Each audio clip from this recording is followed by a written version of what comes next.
جی ہو گیا. الحمدللہ رب العالمین والصلاة والسلام علی رسولہ الکریم وعلی من تبعہم بإحسان الی یوم الدین، اما بعد. پروگرام مسائل اور ان کا حل کے ساتھ ایک بار پھر آپ کی خدمت میں حاضر ہوں. آج بھی حسب سابق آپ حضرات کے سوالات کا ایک طویل سلسلہ ہے، لیکن کافی دیر سے نیٹ ورک کی پرابلم کی وجہ سے میں آپ سے کنیکٹ نہیں کر سکا. انشاءاللہ آج بھی نشست میں جتنے آپ کی طرف سے سوالات آئیں گے ان کے جوابات دینے کی کوشش کی جائے گی. درسقرآن.com میں اور فیس بک پیج پر آپ نے جو سوالات بھیجے ان کے جوابات آپ کی خدمت میں پیش ہیں. جدہ سعودی عرب سے یاسمین صاحب نے یہ مسئلہ پوچھا ہے، سفر میں نماز کیسے پڑھیں؟ مثلا اگر 3 یا 4 بجے کی فلائٹ ہو تو فجر کیسے ادا کریں؟ اس سلسلے میں یہ بات یاد رکھیے، اگر فجر کی نماز کا وقت داخل ہو چکا ہو، فجر کا وقت داخل ہو چکا ہو اور ابھی فلائٹ میں ٹائم ہو اور ادھر فجر کا وقت داخل ہو چکا، تو پھر فلائٹ کے اندر نماز پڑھنے کے بجائے اپنے مقام پر یا ایئرپورٹ پر نماز ادا کر لینی چاہیے، بلکہ نماز ادا کر لینا ضروری ہے. اور اگر اس وقت تک آپ اس وہم کے اندر مبتلا نہ ہوں کہ مسجد کے اندر جماعت ابھی نہیں ہوئی، مسجد کے اندر جماعت کا انتظار کرنا کوئی ضروری نہیں ہے، بس فجر کا وقت داخل ہونا ضروری ہے. فجر کا وقت داخل ہو چکا تو آپ نماز ادا کر سکتے ہیں. نماز ادا کر کے پھر آپ اپنی ٹریولنگ اور اپنا سفر شروع کر لیں. لیکن اگر صورتحال یہ ہے کہ فجر کا وقت ہی داخل نہیں ہوا تو اب ایسی صورت میں مجبوری ہے تو اب آپ فلائٹ کے اندر جا کر کے نماز پڑھیں. لیکن فلائٹ میں نماز پڑھنے کے لیے شرعاً یہ واجب ہے، یہ ضروری ہے کہ آپ کو کھڑے ہو کر نماز پڑھنے کا موقع مل جائے. اگر کھڑے ہو کر نماز پڑھنے کی جگہ، کھڑے ہو کر نماز پڑھنے کا موقع مل جاتا ہے تو آپ نماز ادا کریں. لیکن اگر کھڑے ہو کر نماز پڑھنے کا موقع نہیں ملتا تو یاد رکھیے فرض نماز اپنے جسمانی شدید عذر کے بغیر بیٹھ کر پڑھنا جائز نہیں ہے. اگر آپ نے بیٹھ کر نماز ادا کی تو یہ نماز نہیں ہوگی، نماز واجب الاعادہ ہے، نماز کو لوٹانا ضروری ہے. اور اگر آپ کو کھڑے ہو کر کے نماز پڑھنے کا موقع نہیں ملتا اور وقت نکل جاتا ہے تو بعد میں اس نماز کی قضا کرنا لازم ہے. خلاصہ یہ کہ اگر ٹائم ہے اور جہاز اڑنے سے پہلے آپ کو زمین پر نماز ادا کرنے کا موقع مل جاتا ہے، فجر کا وقت داخل ہو چکا ہے، تو آپ پہلے نماز ادا کر کے پھر سفر کریں، پھر جہاز پر سوار ہوں. اور اگر پہلے آپ کو موقع نہیں ملتا، نماز کا وقت ابھی داخل ہو رہا ہے جب آپ فلائٹ کے اندر داخل ہو چکے ہیں، آپ کو زمین پر اڑنے سے پہلے، سوار ہونے سے پہلے آپ کو ایئرپورٹ پر نماز پڑھنے کا موقع نہیں مل سکا، تو پھر شرعاً ایسی صورت میں دیکھا جائے گا کھڑے ہو کر نماز ادا کرنے کی آپ کو جگہ مل رہی ہے یا نہیں. اگر مل رہی ہے تو کھڑے ہو کر نماز ادا کریں، اور اگر کھڑے ہو کر نماز ادا کرنے کی جگہ آپ کو نہیں مل رہی تو ایسی صورت میں بیٹھ کر نماز پڑھنے سے نماز نہیں ہوگی، آپ کو دوبارہ نماز ادا کرنا لازم ہوگا. امید ہے کہ مسئلہ واضح ہو گیا ہوگا. یاسمین صاحبہ ہی نے یا صاحب نے دوسرا مسئلہ یہ پوچھا ہے کہ اگر فجر میں آنکھ نہ کھلے تو کب تک اور کیسے نماز ادا کر سکتے ہیں؟ یاد رکھیں کہ طلوع آفتاب سے پہلے آپ نماز ادا کر سکتے ہیں. طلوع آفتاب سے پہلے سورج طلوع ہونے سے پہلے آپ نماز ادا کر لیں، بلکہ نماز ادا کرنا لازم ہے. اس کے بعد یاد رکھیں مکروہ وقت میں اگر شروع ہو جائے تو مکروہ وقت میں نماز نہیں پڑھ سکتے. مکروہ وقت کے گزرنے کے بعد پھر آپ نماز پڑھیں گے، مگر وہ نماز ادا نہیں کہلائے گی بلکہ قضا کہلائے گی، وہ آپ کی قضا نماز فجر ہوگی. اسپین سے ذوالفقار علی صاحب نے یہ مسئلہ پوچھا ہے، اکثر لوگ مذہب سے زیادہ انسانیت پر زور دیتے ہیں، وہ کہتے ہیں کہ پہلے انسانیت ہے پھر مذہب آتا ہے. آپ بتا دیں کہ انسان ہونا مذہب سے زیادہ بہتر ہے.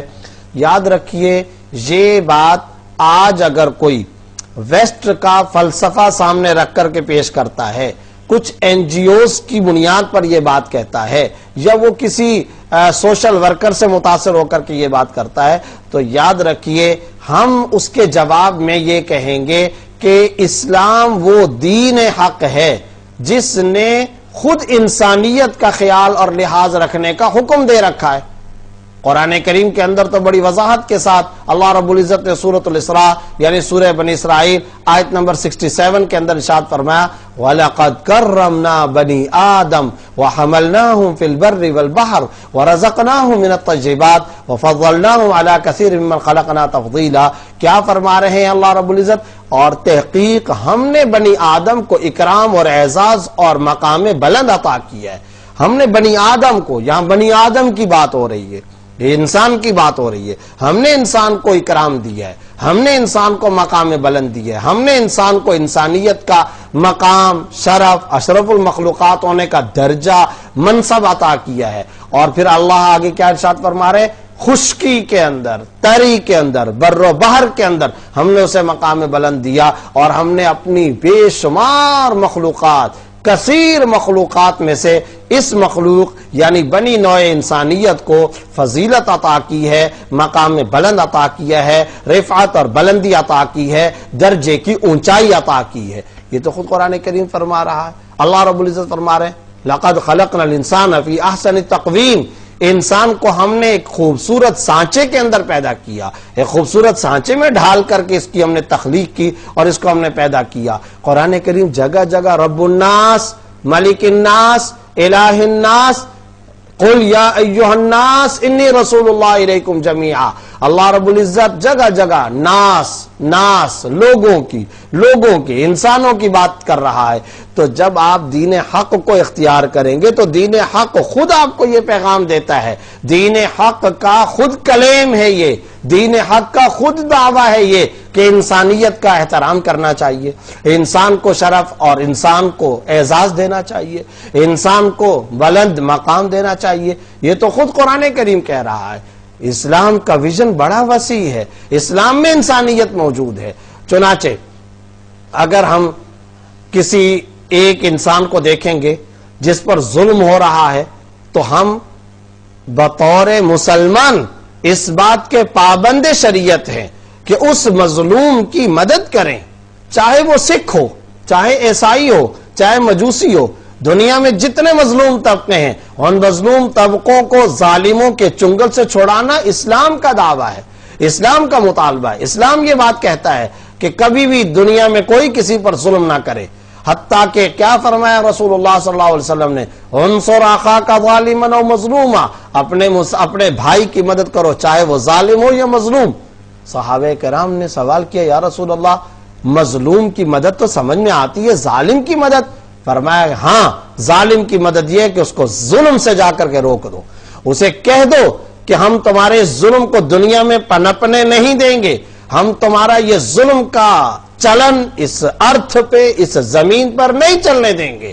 تم اگر ظلم جانور کے ساتھ کرو گے تو ایک مسلمان کھڑا ہو جائے گا، تم اگر ظلم کسی انسان کے ساتھ کرو گے، کسی درندے کے ساتھ کرو گے، یہ ظلم کا معاملہ تم کسی جاندار کے ساتھ کرو گے، ہم بطور محمدی مسلم ہونے کے کھڑے ہو جائیں گے اور ہم کہیں گے کہ نہیں، اس کو جاندار ہونے کا مقام دو، اسے زندہ رہنے کا حق دو۔ اور اگر تم نے کسی وحشی درندے کو، کسی موذی جانور کو مارنا ہے، اس کو مارنے کے لیے بھی رسول اللہ صلی اللہ علیہ وسلم نے احکام اور آداب بیان فرمائے۔ لا يعذب بالنار الا رب النار او کما جاء فی الحدیث، کسی جاندار کو آگ میں جلا کر کے مت مارو، جہنم یا آگ سے جلا کر کے مارنے کا عذاب صرف اور صرف رب النار یعنی آگ کے پیدا کرنے والے خالق کو زیبا ہے، کسی انسان کو اس بات کی اجازت نہیں دی جاتی۔ تو اس سوال کا حاصل یہ ہے کہ ہمیں فخر ہے کہ ہم مسلمان ہیں، اور خود مسلمان ہونے کا تقاضا یہ ہے کہ انسانیت کا احترام کیا جائے۔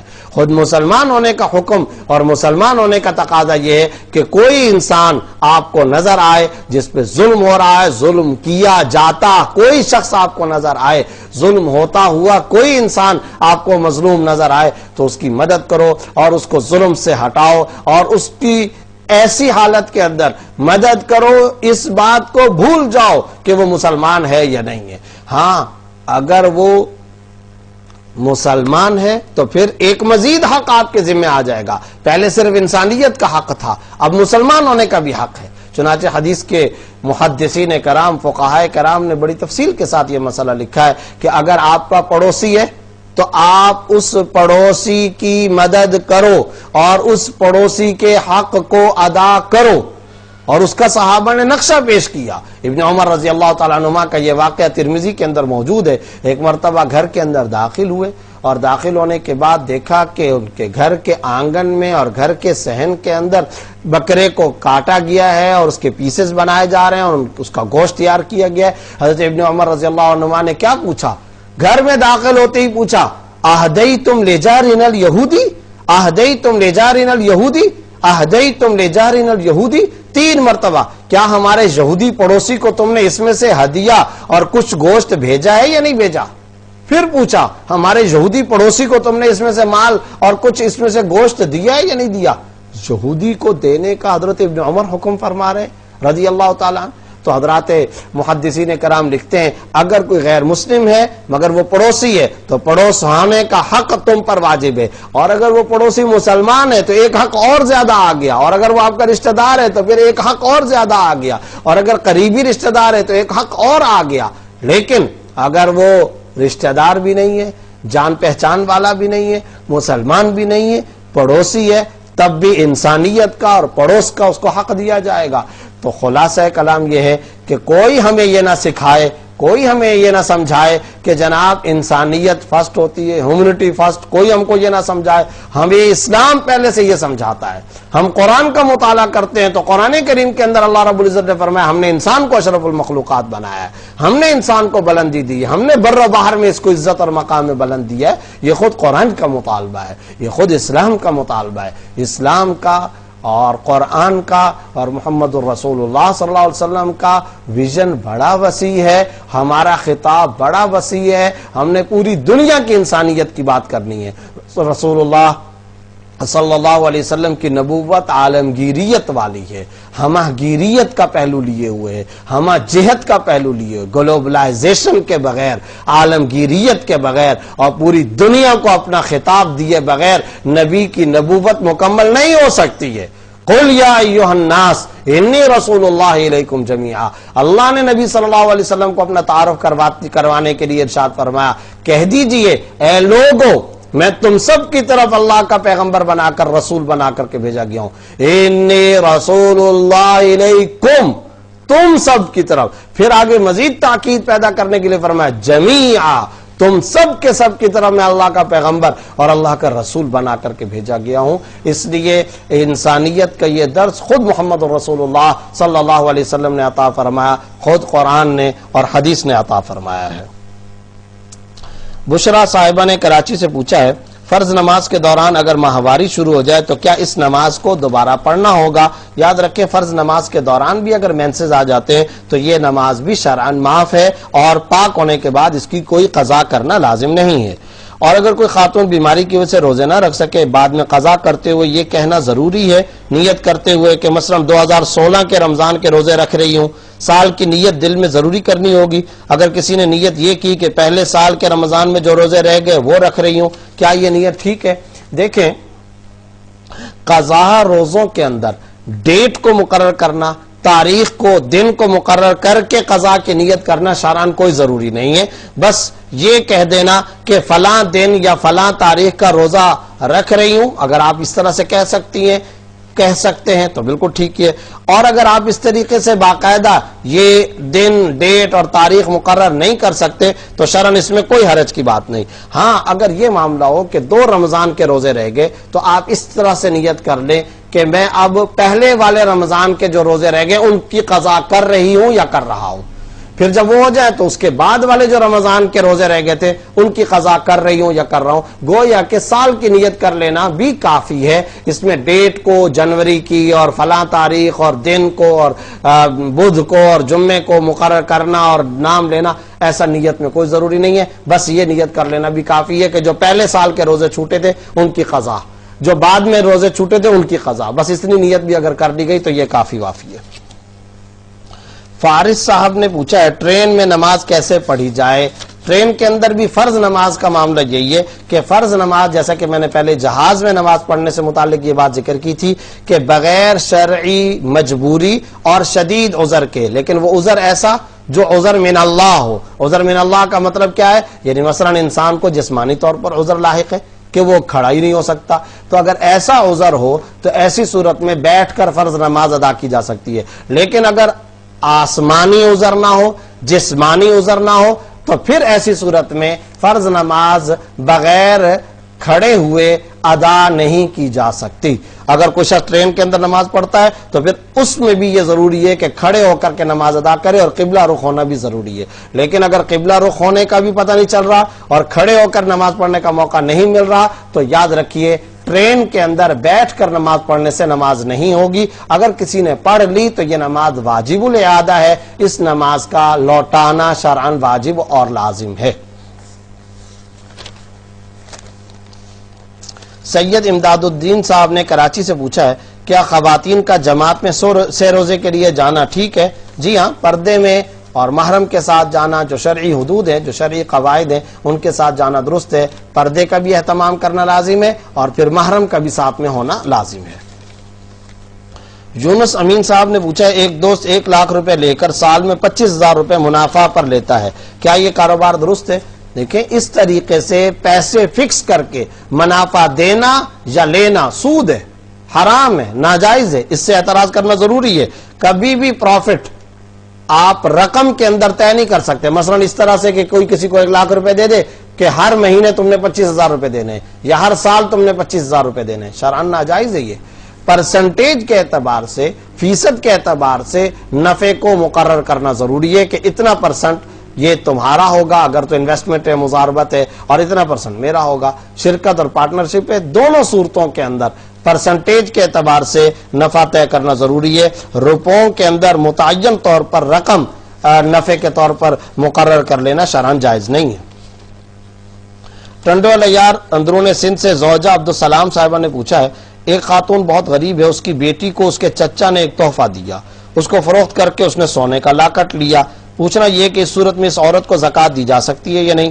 دیکھیں, بات یہ, آپ نے کہا کہ خاتون غریب ہے اور اس کی بیٹی کو کسی نے سونا دیا ہے, تو اگر تو وہ بیٹی بالغہ ہے اور اس بالغہ بیٹی کو سونا دیا گیا ہے تو ظاہر ہے کہ وہ اس کی بیٹی کی ملکیت ہے اور اس خاتون کی ملکیت میں نہیں ہے, اور جب اس خاتون کی ملکیت میں نہیں ہے تو آپ اس خاتون کو زکوٰۃ دے سکتے ہیں. لیکن اگر خاتون نے جو سونا بنایا وہ سونا اپنے لیے, یعنی اس نے بیٹی سے لے لیا یا بیٹی بالغ ہے اس نے خاتون کو دے دیا, تو پھر ایسی صورت میں ظاہر ہے کہ یہ خاتون خود سونے کی مالکہ بن چکی ہے, تو ایسی صورت میں یہ زکوٰۃ نہیں لے سکے گی. اور اگر یہ خاتون اس سونے کی مالکہ نہیں ہے بلکہ وہ بچی اس کی مالکہ ہے, تو پھر ایسی صورت میں اگر یہ سید بھی نہیں ہے اور صاحب نصاب بھی نہیں ہے تو مستحق زکوٰۃ ہے, اس کو زکوٰۃ دے سکتے ہیں. جس کو ہم زکوٰۃ دیتے ہیں اس کا صاحب نصاب ہونا کیسے پتہ چلے گا؟ جس کو ہم زکوٰۃ دیتے ہیں اس کا صاحب نصاب ہونا اس طریقے سے پتہ چلے گا کہ آپ رف آئیڈیا لگا لیں. اصل تو نصاب مقرر ہے, یعنی آج کل کے حساب سے 52.5 تولہ چاندی یا 52.5 تولہ چاندی کے بقدر نقد رقم یا اسی مالیت کا ضرورت سے زائد ساز و سامان جس کے پاس نہ ہو. لیکن یہاں یقیناً یہ سوال پیدا ہوتا ہے کہ بعض اوقات ہم کسی اگلے جس کو ہم زکوٰۃ دے رہے ہوتے ہیں اس سے ہم پوچھ نہیں سکتے, اور ظاہر ہے کہ ہم تحقیق نہیں کر سکتے. تو ہاں, یہ بات درست ہے. حضرت عمر رضی اللہ تعالیٰ عنہ نے بھی ایک مرتبہ ارشاد فرمایا, کتاب الخراج میں قاضی ابو یوسف رحمۃ اللہ علیہ نے ان کا قول نقل کیا ہے کہ ہم لوگوں کے گھروں کے اندر جا کر ان کی تجوریوں, بیگ اور بکسوں کو کھول کر چیک کرنے کے ذمہ دار نہیں ہیں. ہم اللہ کی طرف سے اس کے ذمہ دار نہیں ہیں کہ لوگوں کے گھروں میں گھس کر کے دیکھیں ہاں بھی تمہارے پاس کتنی مالیت ہے, کتنا پیسہ ہے, کتنا سونا ہے. ظاہری حالات سے اور تھوڑا بہت سرسری معلومات سے جب آپ کو یہ پتہ چل جائے کہ یہ عورت یا یہ مرد مستحق زکوٰۃ ہے, اس کے ظاہری حالات سے آپ کو اندازہ ہوتا ہے, تو آپ زکوٰۃ دے سکتے ہیں. کھود کریت کے اندر کرنا اور بہت زیادہ کج کلاؤ کے اندر پڑنا یہ درست نہیں ہے, نہ ہی شرعی طور پر ہم اس کے مسئول, مکلف اور ذمہ دار ہیں. بس اتنا معلوم کر لیا کہ جو سرسری تعارف کے اندر باتیں ہوتی ہیں اس دوران میں اگر آپ کو پتہ چل جائے, مثلا کوئی آدمی کسی سے عام طور پر پوچھتا رہتا ہے کہ آپ کا نام کیا ہے, طبیعت کیسی ہے, کیا کام آپ کرتے ہیں, اچھا آپ وہاں پر کام کرتے ہیں تو وہ کام کی نوعیت کیا ہے.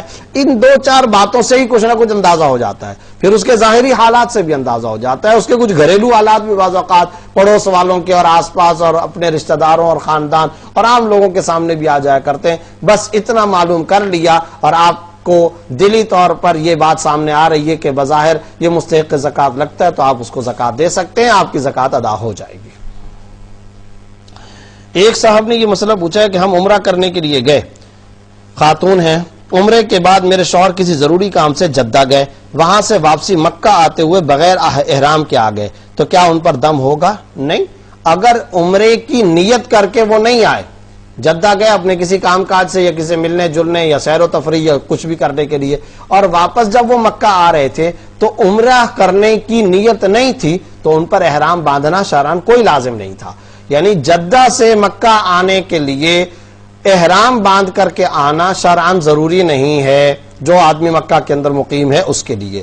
تو ایسی صورت میں ان پر کوئی دم وغیرہ واجب نہیں ہے, کوئی لازم. ہاں اگر احرام عمرے کی نیت سے آیا, یعنی کوئی آدمی جدہ سے آیا اور وہ مکہ مکرمہ میں عمرہ کر رہا ہے, عمرہ کرنے کی نیت سے آیا, تو ایسی صورت میں یاد رکھیے پھر اگر وہ بغیر احرام کے داخل ہوگا تو دم آئے گا, اور اگر وہ عمرہ کرنے کی نیت سے نہیں آیا جیسا کہ بظاہر سوال سے یہی لگ رہا ہے تو اس پر کوئی دم نہیں ہے اور نہ ہی احرام باندھنا لازم تھا.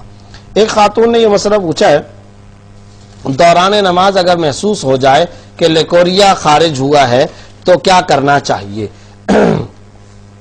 ایسی صورت میں اگر آپ کو یہ اندازہ ہو کہ واقعتاً یہ معاملہ ہوا ہے تو نماز توڑ کر وضو کر کے دوبارہ پاک کپڑوں میں نماز پڑھنا لازم ہوگا, اس کا اہتمام کرنا ہوگا.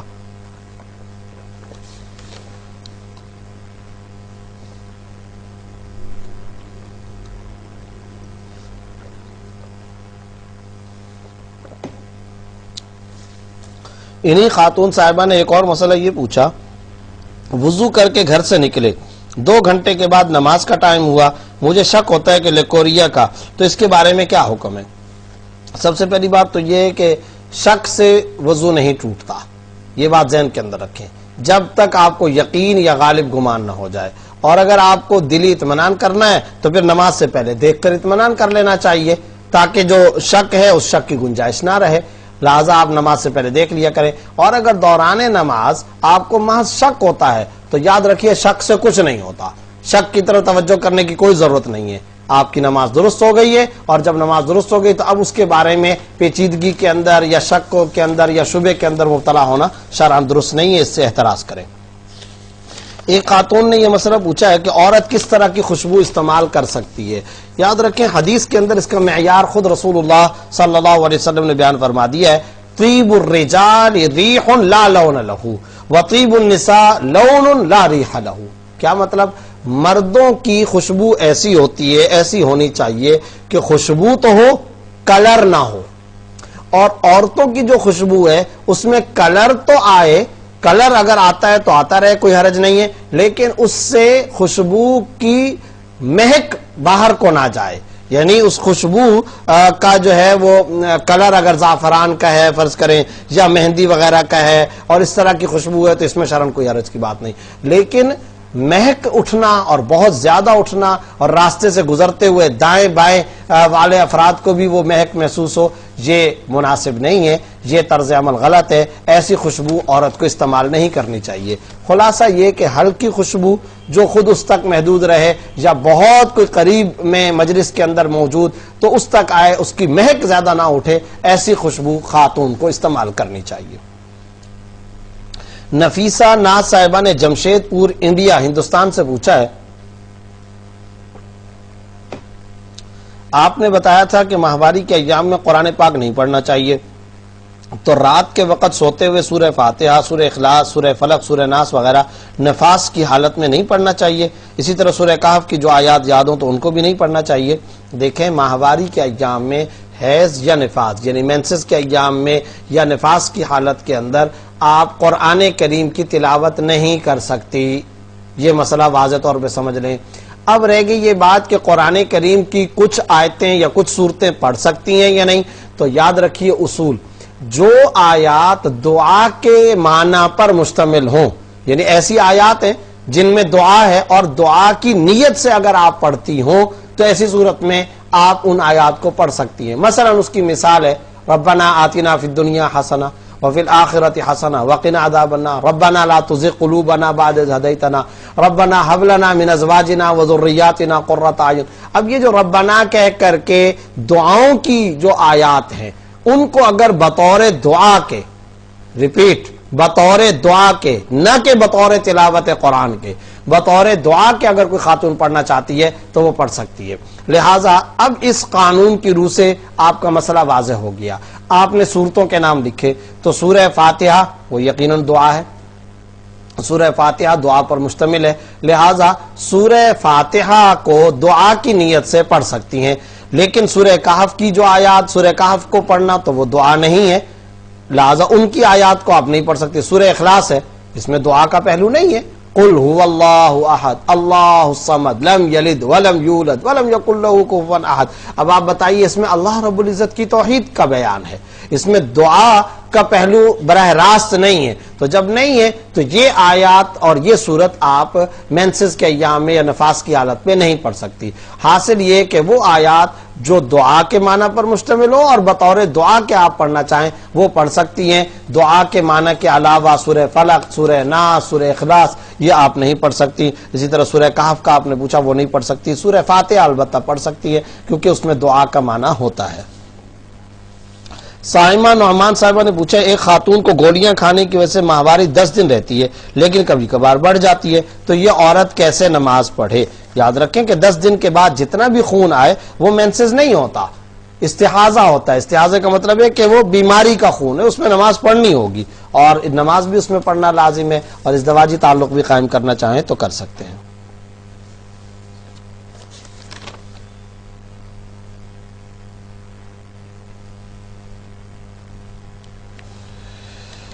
دس 12 دن کے بعد ازدواجی تعلق ہوا، غسل کے بعد پھر ہلکا سا خون نظر آیا تو اس کا کیا حکم ہے جبکہ عورت پاک ہو کر استحاضہ کے حکم سے نماز شروع کر چکی تھی؟ تو میں نے جیسے کہ ابھی ذکر کیا کہ 10 دن کے بعد جتنا بھی خون آتا ہے وہ مینسز نہیں ہوتے، حیض نہیں ہوتا، استحاضہ ہوتا ہے اور اس میں نماز پڑھنی ہوگی اور ازدواجی تعلق بھی قائم کر سکتے ہیں.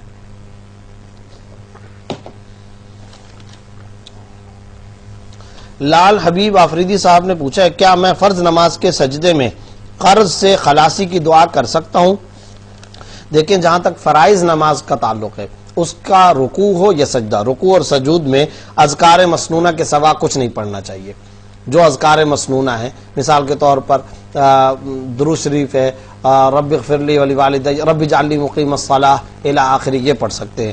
لیکن جہاں تک نوافل کا تعلق ہے تو نوافل کے سجدے میں دعا کرنا درست ہے، لیکن یاد رکھیں کہ وہ دعا کم از کم معصور ہونی چاہیے، اور اگر معصور، مسنون اور رسول اللہ صلی اللہ علیہ وسلم سے مروی دعا نہیں ہے تو کم از کم عربی الفاظ پر مشتمل ہونی چاہیے اور آخرت سے متعلق ہونی چاہیے.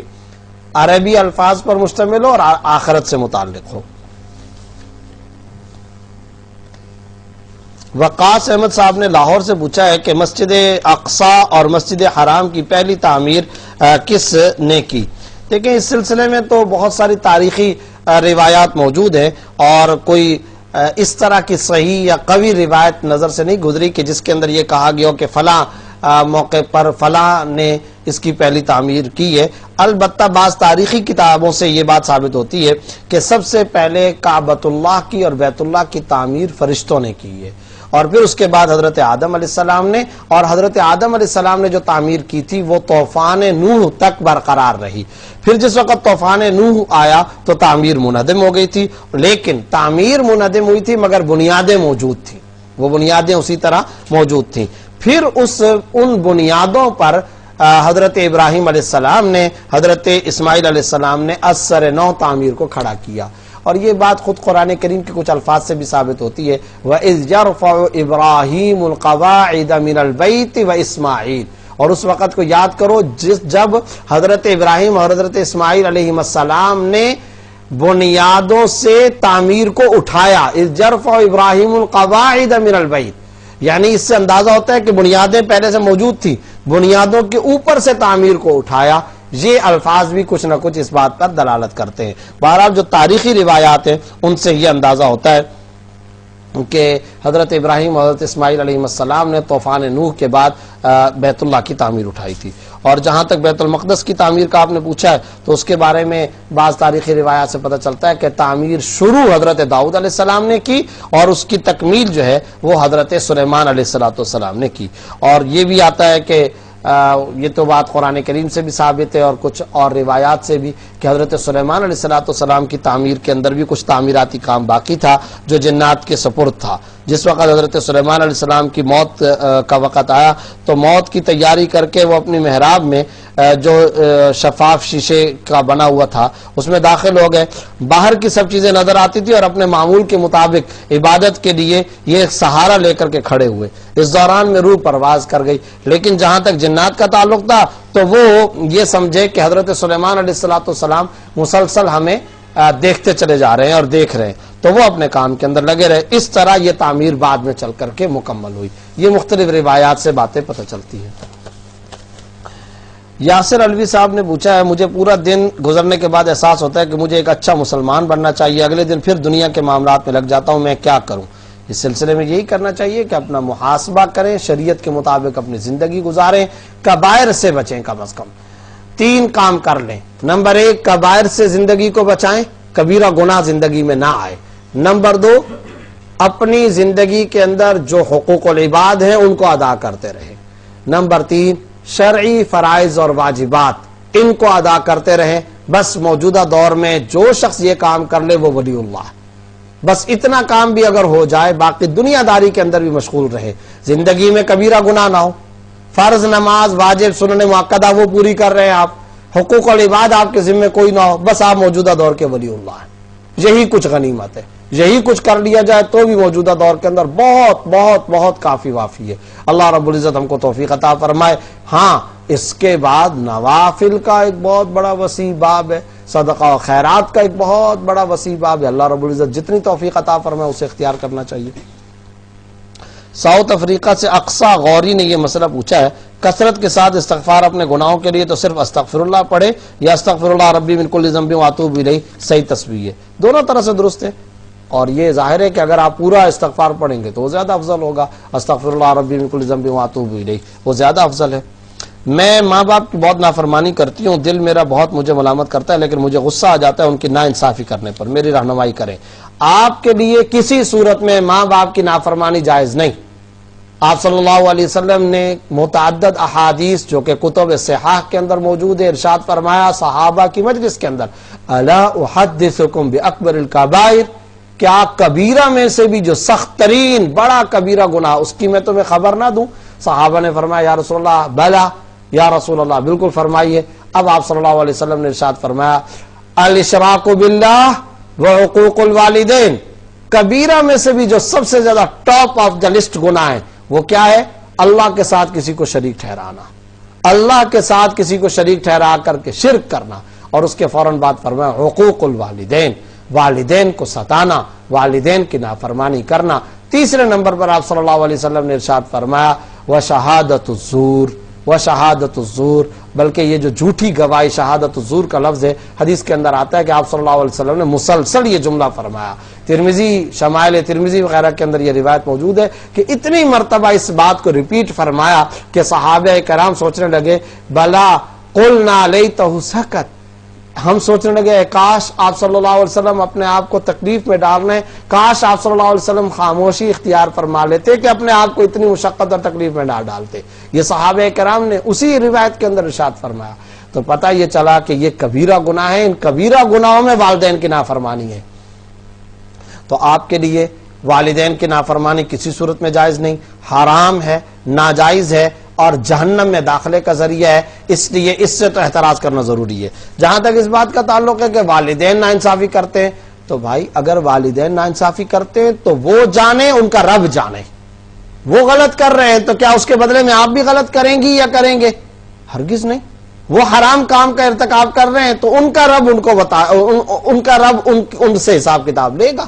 آپ کو کوئی اختیار نہیں ہے کہ انہوں نے اگر کوئی آپ کے ساتھ ناانصافی کا معاملہ کیا ہے تو تو آپ نافرمانی اور ستائے جانے کا معاملہ شروع کر دیں، آپ کے لیے جائز نہیں۔ ہاں جہاں تک اس بات کا تعلق ہے کہ وہ ناانصافی کرتے تو حکمت کے ساتھ، موعظہ حسنہ کے ساتھ، دھیمے لہجے میں، پیار کے ساتھ، اچھے موڈ کے وقت میں، خوشگوار لہجے کے اندر، محبت بھرے شکوے کے سے انداز کے اندر، اپنائیت کے لہجے کے اندر آپ ان کو سمجھائیں، اس میں شرعاً کوئی حرج کی بات نہیں۔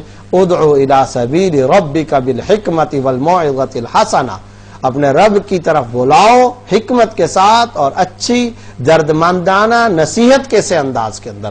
یہ طریقہ آپ اختیار کر سکتے ہیں، یا آپ اپنے خاندان کے بزرگوں کو متوجہ کریں، وہ آپ کے والدین کو سمجھائیں۔ خلاصہ یہ کہ وہ ناانصافی کریں یا نہ کریں، آپ کے لیے کسی بھی صورت کے اندر ان کی نافرمانی کرنا جائز نہیں ہے۔ سائمہ الیاس صاحبہ نے پوچھا ہے میرے والدین کا انتقال ہو گیا ہے، میں بہن کے گھر رہتی ہوں، میری شادی بھی نہیں ہو رہی، میرے لیے کوئی وظیفہ بتا دیں، میرے لیے دعا بھی کریں۔ دل سے دعا کرتا ہوں اللہ رب العزت آپ کی شادی کا انتظام فرما دیں، اور ربنا ھب لنا من ازواجنا وذریاتنا قرۃ اعین واجعلنا للمتقین اماما، اس آیت کی تصویر روزانہ آپ پڑھا کریں۔ عباد اللہ نے 4 سدہ سے پوچھا ہے فجر کی جماعت ہو رہی ہو تو سنتیں کب پڑھیں؟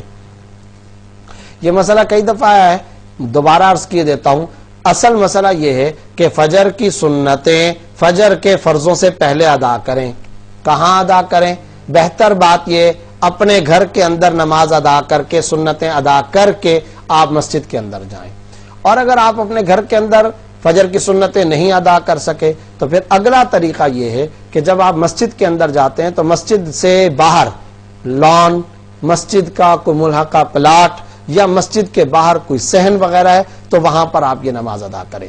اور اگر ایسا کوئی ملحقہ پلاٹ، پارک، ایسا کوئی میدان، ایسا کوئی سامنے صحن موجود نہیں ہے تو اب آپ جب مسجد کے اندر داخل ہوں گے تو دیکھیں جماعت شروع ہو چکی ہے یا نہیں۔ اگر جماعت شروع نہیں ہوئی ہے تو آپ کہیں پر بھی سنتیں پڑھ سکتے ہیں، لیکن اگر جماعت شروع ہو گئی ہے تو پھر ایسی صورت میں مسجد کے اس مرکزی حصے میں جہاں پر جماعت ہو رہی ہو وہاں پر فجر کی سنتیں ادا کرنا جائز نہیں ہے۔ بہت سے لوگ اس گناہ کے اندر مبتلا ہیں، غلط ہے۔ اس میں حدیث میں بڑی سخت وعید آئی ہے اور یہ گناہ کا کام ہے۔ ایسی صورت میں یہ کرنا چاہیے، فقہا نے لکھا عند باب المسجد، مسجد کے دروازے میں داخل ہوتے ہی بس مسجد کے دروازے کے سائٹ پر ہی یا باہر کے حصے میں یا گیلری کے اندر یا جو باہر کا حصہ ہے اس کے کالم یا کونے کھانچے یا پلر کے پیچھے جہاں پر مسجد کے اندر مرکزی حصہ ہے اس میں نہیں، دوسرے حصے کے اندر باہر کے حصے میں جہاں جماعت کی صفیں نہیں آ رہی ہیں وہاں پر آپ فجر کی سنتیں ادا کر سکتے ہیں۔ بس وہاں پر فجر کی سنتیں ادا کر کے پھر فرض کے اندر شامل ہوں۔ یہ تو ہو گیا فجر کی سنت پڑھنے کا مقام، یعنی جگہ کون سی ہونی چاہیے اس کے بارے میں تفصیلی مسئلہ۔ اب آ جائیے کہ فجر کی سنتیں کب تک پڑھی جا سکتی ہیں، تو یاد رکھیے اصولی مسئلہ تو یہ ہے کہ جب فرض نماز کھڑی ہو جائے تو پھر لا صلاۃ الا المکتوبہ، کوئی نماز نہیں پڑھی جائے گی، مکتوبہ یعنی فرض نماز ادا کی جائے گی۔ چنانچہ ظہر کے اندر، عصر میں، مغرب میں، عشاء میں اگر کوئی پہلے سنتیں پڑھ رہا ہے، فجر کے فرض کھڑے ہو گئے تو ایسی صورت میں آپ فرضوں کی طرف متوجہ ہوں گے، ان سنتوں کو چھوڑ دیں گے۔ لیکن جہاں تک فجر کا تعلق ہے تو چونکہ فجر کی سنتوں کی حدیث میں تاکید بہت زیادہ ہے اور آپ احادیث کا اگر مطالعہ کریں تو خود آپ کو احادیث کا لب و لہجہ بتا دے گا کہ یہ فجر کی سنتوں کی تاکید بہت زیادہ ہے۔ مثلا ایک روایت کے اندر آیا ہے، طحاوی اور ابن ماجہ میں روایت موجود ہے، میری امت اس وقت تک خیر پر رہے گی جب تک کہ وہ فجر کی سنتوں کا اہتمام کرے۔ ایک اور حدیث کے اندر آیا کہ جنگ کا، بیٹل کا میدان ہو اور گھوڑے تم کو روند رہے ہوں تب بھی فجر کی سنتیں نہ چھوڑنا۔ یہ مختلف احادیث کے اندر آیا، اس سے پتہ چلتا ہے کہ فجر کی سنتوں کی تاکید بہت زیادہ ہے۔ لہذا جب تاکید بہت زیادہ ہے تو اگر فرض نماز کھڑی بھی ہو جائے تب بھی آپ فجر کی سنتیں ادا کر سکتے ہیں۔ کب تک؟ جب تک آپ کو یہ امید ہو کہ مجھے فرض نماز کا التحیات یعنی تشہد مل جائے گا۔ جب تک آپ کو فرض نماز کے تشہد اور قعدہ اور فرض نماز کا التحیات کا موقع مل سکنے کی امید ہو اس وقت تک آپ فجر کی سنت ادا کر سکتے ہیں۔ ہاں اگر آپ ایسی حالت میں آئے کہ اب آپ کو لگتا ہے کہ اگر میں نے سنتیں شروع کر لی تو مجھے تشہد بھی نہیں ملے گا، بس پھر ایسی صورت میں آپ سنتیں چھوڑ دیں، اب آپ فرض کے اندر شامل ہو جائیں۔ اور اب یہ سنتیں کب ادا کریں گے؟ فرض نماز ادا کرنے کے بعد نہیں، جیسا کہ بعض لوگ کرتے ہیں، بلکہ جب طلوع آفتاب ہو جائے، یعنی اشراق کا جو ٹائم ہوتا ہے، جب سورج طلوع ہوتا ہے، اس وقت پھر آپ ان فجر کی سنتوں کو لوٹائیں گے اور ان کو آپ ادا کر سکتے ہیں، اس سے پہلے نہیں۔ بنت ضیاء صاحبہ نے کراچی سے پوچھا ہے عمرہ ادا کرتے وقت عورتوں کو نقاب پہننا چاہیے یا نہیں؟ عمرے کا طریقہ بھی بتا دیں۔ عمرہ ادا کرتے وقت دیکھیں، اصل بات یہ ہے کہ عورت کے چہرے پر کپڑا نہیں لگنا چاہیے۔ اب ایک طرف یہ حکم ہے کہ چہرے پر کپڑا نہیں لگنا چاہیے، دوسری طرف یہ ہے کہ عورت کو بہرحال حجاب اور عورت کو بہرحال پردہ بھی کرنا ہے۔ تو اگر عورت بڑی چادر اوڑھ لے اور اپنے چہرے سے آگے کپڑا رکھ سکتی ہو تو ٹھیک ہے، ورنہ جیسا کہ کیپ وغیرہ کی صورت ہوتی ہے جس میں کپڑا اوپر کو لٹکا لیا جاتا ہے اور چہرہ نظر نہیں آتا، اس صورت کو اختیار کر لینا زیادہ بہتر ہے اور اسی صورت کو اختیار کر لینا چاہیے۔ شاہزین صاحب نے پوچھا کیا بچوں کے خرچے سے ان کا عقیقہ کر سکتے ہیں؟ جو پیسہ آپ بچوں کو دے چکے، جو پیسہ بچوں کی ملکیت ہو چکا، اس سے عقیقہ نہیں کر سکتے ہیں۔ ہاں، اگر آپ نے کچھ رقم بچوں کے خرچے کے لیے الگ کر کے رکھی ہے، بچوں کو دی نہیں ہے، حوالے نہیں کی ہے، تو ایسی صورت میں وہ جو رقم ہے وہ رقم بدستور تاہنوز اب تک آپ کی ملکیت ہے، اور جب وہ آپ کی ملکیت ہے تو اس سے آپ عقیقہ کرنا چاہیں تو عقیقہ بھی کر سکتے ہیں۔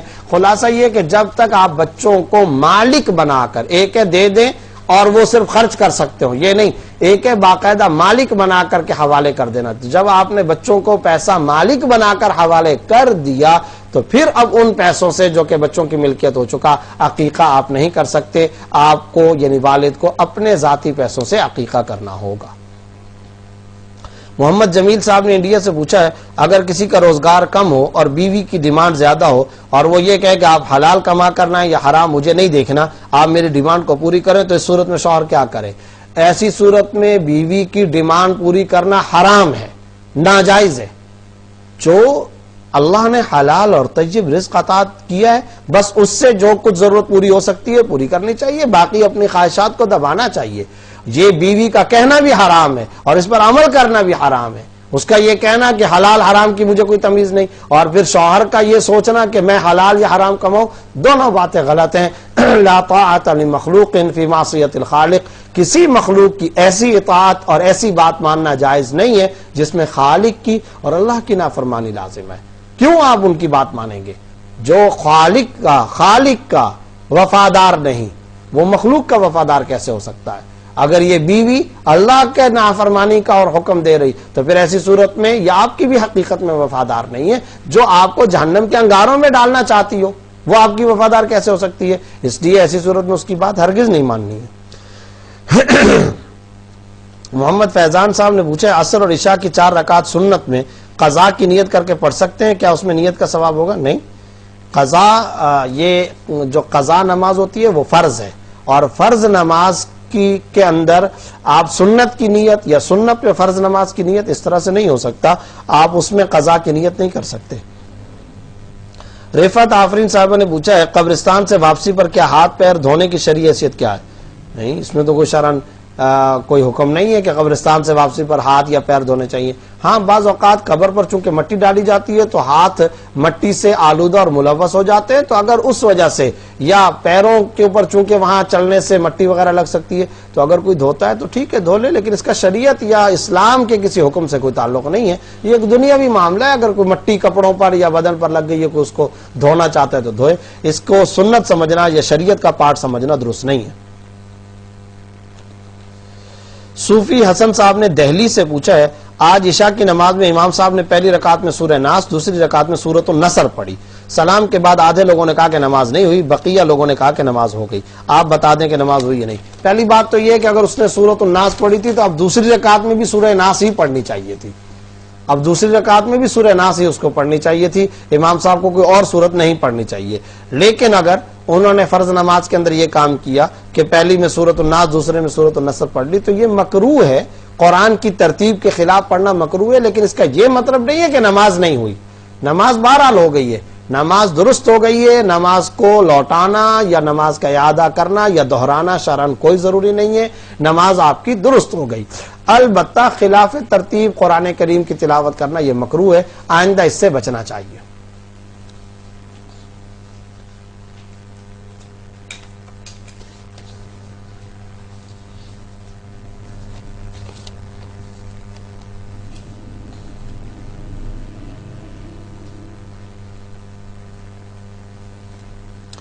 مشتاق احمد صاحب نے مکہ مکرمہ سے یہ مسئلہ پوچھا ہے. سب سے پہلی بات تو یہ ہے کہ ماشاءاللہ جس جگہ سے وہ سوال پوچھ رہے ہیں ان سے دعا کی درخواست کرتے ہیں کہ اللہ رب العزت سے ہمارے حق میں بھی دعا فرمائے, اللہ رب العزت آپ کو مکہ مکرمہ کا قیام مبارک فرمائے. انہوں نے مسئلہ پوچھا ہے کہ میری ماں ہمیشہ میرے ساتھ رہی, ہمارے ساتھ رہی, لیکن ہمارے سعودی عرب کے آنے کے 10 دن بعد ہماری ماں ہمارے بڑے بھائی کے ساتھ رہی اور 4 مہینے کے بعد وہ انتقال کر گئی اور کچھ زمین بڑے بھائی کو وصیت کر کے انتقال فرما گئی, تو اس زمین میں سے ہمارا حق بنتا ہے یا نہیں؟ بھائی مشتاق احمد صاحب, آپ نے یہ واضح نہیں کیا کہ اس زمین کے بارے میں آپ کی والدہ نے کیا وصیت کی. دیکھیں, اگر تو انہوں نے آپ کے بارے میں یا آپ کے دوسرے بھائیوں یا بہنوں کے بارے میں وصیت کی ہے تو یاد رکھیں حضور اقدس صلی اللہ علیہ وسلم کی واضح حدیث ہے لا وصیت لوارث, وارث کے حق میں وصیت معتبر نہیں ہوتی ہے. وارث کے حق میں مال کا وہی حصہ دینا لازم ہے جو اللہ نے خود سورہ نساء میں ڈکلیئر کر دیا ہے, اللہ نے خود متعین اور مقرر کر دیا ہے. بیٹے کے لیے یہ, بیٹی کے لیے یہ, بیوہ کے لیے یہ, باپ ہے تو اس کے لیے یہ, ماں ہے تو اس کے لیے یہ اللہ نے خود سورہ نساء کے اندر واضح طور پر مقرر کر دیا ہے. تو جب حصے اللہ نے متعین کر دیے تو اب وارث کے حق میں کوئی مرحوم وصیت نہیں کر سکتا. وصیت ہمیشہ غیر وارث کے حق میں معتبر ہوگی. تو آپ ذرا اس کی وضاحت کریں کہ آپ کی والدہ نے کیا وصیت کی, اور آپ کے لیے وصیت کی یا کسی اور کے لیے وصیت. اگر آپ کے لیے کی ہے تو اس وصیت کا کوئی اعتبار شرعی طور پر نہیں ہوگا, جو حصے قرآن نے مقرر کیے اس کے مطابق اس زمین کو تقسیم کر دینا لازم ہے. اور اگر کسی اور کے بارے میں وصیت کی ہے تو ذرا اس کی وضاحت فرمائیں, پھر اس سوال کا جواب مکمل طور پہ دیا جا سکے گا.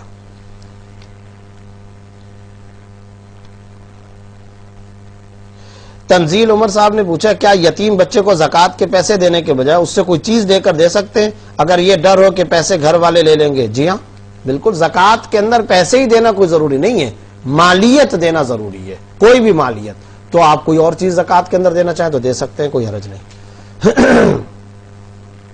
قاری محمد اقبال صاحب نے پوچھا ہے 8.5 تولہ سونے پر کتنی زکوٰۃ واجب ہے, یعنی روپے کتنے بنتے ہیں؟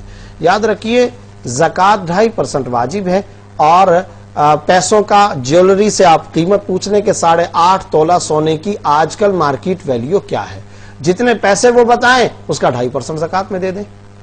مثال کے طور پر 1000 پر 25 روپیہ, 100 روپے پر 2.5 روپے, 1 لاکھ روپے پر 2.500 روپے, 2 لاکھ روپے پر 5,000 روپے, اور 4 لاکھ پر 10,000 روپے. یہ ترتیب چلتی چلی جائے گی. تو جتنے کا وہ سونا ہو اس حساب سے 2.5% زکوٰۃ ادا کر دیں. ملک کامران صاحب نے پوچھا نماز کے انتظار میں بیٹھے آدمی کو سلام کرنے والے کو سلام کا ثواب ملتا ہے یا نہیں؟ دیکھیں عام طور پر ہوتا یہ ہے کہ جو لوگ نماز کے انتظار میں بیٹھے ہیں وہ ذکر کی حالت میں بیٹھے ہوتے ہیں, تو ایسی حالت میں جو ذکر کی حالت کے اندر بیٹھا ہو سلام نہیں کرنا چاہیے. علامہ شامی رحمۃ اللہ علیہ نے رد المحتار کی پہلی جلد کے اندر سلام کا مکروہ علی من یہ کہہ کر کے آگے پوری لسٹ گنوائی ہے کہ ان افراد کو آپ سلام نہیں کر سکتے. مثلا کوئی قضاء حاجت میں ہے, کوئی کھانا کھا رہا ہے, کوئی ذکر اللہ کے اندر ہے, کوئی تلاوت قرآن کے اندر مشغول ہے, کوئی نماز کے اندر مشغول ہے, تو ایسے آدمی کو آپ سلام نہیں کر سکتے. تو اسی طرح نماز کے اندر جو بیٹھے ہوئے ہوتے ہیں وہ سلام وہ ذکر کی حالت میں ہوتے ہیں تو ان کو سلام نہیں کرنا چاہیے. اسی طرح عام طور پر ہوتا یہ ہے کہ دیہاتوں میں بعض لوگ باہر سے آتے ہیں تو مسجد کے صحن کے اندر بہت سارے نمازی بیٹھے ہوئے اور وہ اندر مسجد میں صحن میں داخل ہوتے ہیں تو زور سے السلام علیکم کہتے ہیں, تو یہ طریقہ غلط ہے. اس کی وجہ یہ ہے کہ وہاں پر بہت سارے لوگ سنتیں پڑھ رہے ہیں, بعض لوگ نوافل پڑھ رہے ہیں, بعض لوگ ذکر کے اندر ہیں, اور آپ اس دوران میں آ کر سلام کر رہے ہیں, تو یہ طریقہ کار قابل احتراز ہے, اس سے بچنا چاہیے. اس طرح سے سلام کرنا درست نہیں ہے. ظفر اقبال صاحب نے پوچھا کیا 2 بندے جماعت کرواتے ہیں تو اذان اور اقامت کہنا پڑے گی؟ اذان اور اقامت کہنا مستحب ہے, کہنی چاہیے, اور کہہ کر کے پھر جماعت کر لیں. آصف علی صاحب نے پوچھا کرسمس کی مبارکباد دینا جائز ہے یا نہیں؟ تو کرسمس کی مبارکباد دینا جائز نہیں ہے عام حالات کے اندر کرسمس کی مبارکباد دینا, کیونکہ یہ غیر مسلموں کا مذہبی تہوار ہے, اور مذہبی تہوار میں شرکت کرنا یا اس کی مبارکباد دینا جائز نہیں ہے. ہاں اگر کسی وقت اس بات کا خطرہ ہو کہ آپ مبارکباد نہیں کہیں گے تو کوئی فتنہ کھڑا ہو سکتا ہے اور کسی قسم کی خرابی ہو, تو اس فتنے سے بچنے کے لیے یہ کہنے کی گنجائش ہے. وسیم عباس صاحب نے پوچھا ہے بینک کی جاب جائز ہے یا نہیں؟ تو پہلے بھی یہ مسئلہ کئی دفعہ بتایا جا چکا ہے بینک کی اگر جاب اور نوکری ایسی ہے کہ جس کا براہ راست سود کی لکھت پڑھت کے ساتھ تعلق ہے تو ایسی صورت میں تو یہ بینک کی نوکری جائز نہیں ہے. مثلا مینیجر ہے, کیشیئر ہے, حساب کتاب کرنے والا ہے. لیکن اگر بینک کی ایسی نوکری ہے جس کا سود کی لکھت پڑھت کے ساتھ کوئی تعلق نہیں, ڈرائیور ہے, گن مین ہے, ٹی مین ہے, چائے پینے بنانے والا ہے, خاکروب ہے, صفائی کرنے والا ہے, گارڈ ہے, تو اس آدمی کی نوکری جائز ہے اور اس کی آمدنی بھی جائز ہے.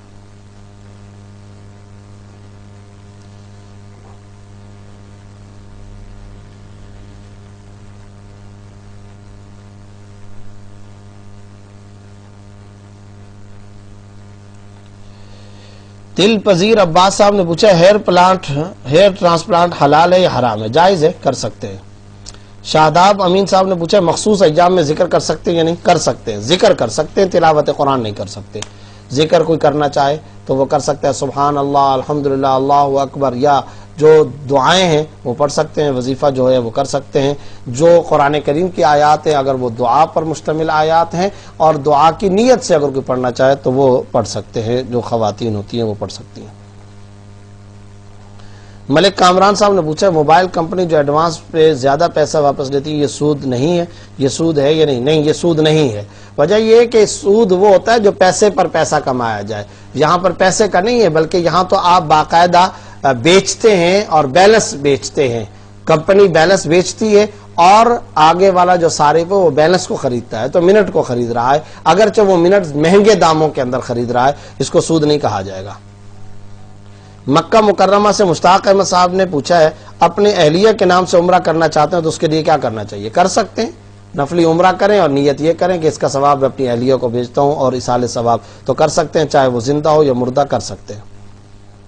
شیزہ خان نے پوچھا کیا ریٹائرمنٹ کے بعد جو پیسے ملتے ہیں کیا وہ سود ہے اور کیا پینشن بھی سود ہے؟ نہیں, ریٹائرمنٹ پر جو پیسے ملتے ہیں اس کو کس نے کہا سود؟ وہ سود نہیں ہے, جائز ہے. نوکری جائز تھی تو اس کی آمدنی بھی جائز, اس کی پینشن بھی جائز ہے, اور اس کی ریٹائرمنٹ پر جو گریجویٹی, جی پی فنڈ وغیرہ یہ سب جائز ہے, اس میں کوئی حرج نہیں.